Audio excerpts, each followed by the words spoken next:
নমস্কার বন্ধুরা, কিছুদিন আমি ভিডিও আপলোড করতে পারিনি কারণ আমার শরীরটা খুবই খারাপ ছিল।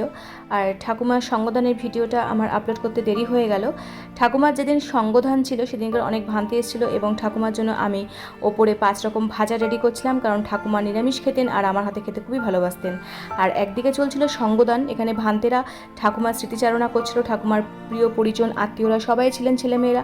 আর অন্যদিকে আমি ঠাকুমার জন্য বানিয়ে ফেলেছিলাম ডাল, 5 রকম ভাজা, শুক্তো, পনিরের তরকারি, চাটনি, মিষ্টি, পাঁপড় সব কিছু রেডি করে এখানে ঠাকুমার জন্য থালা গোছাচ্ছিলাম, কারণ 12টার মধ্যে ঠাকুমাকে খেতে দিতে হবে সেই জন্য। আর সব কিছু রেডি হয়ে যাওয়ার পরে আমি এখানে কাকা পিসি সবাইকে ডাকছিলাম, কারণ এটা ছেলে মেয়েদের দিতে হয়।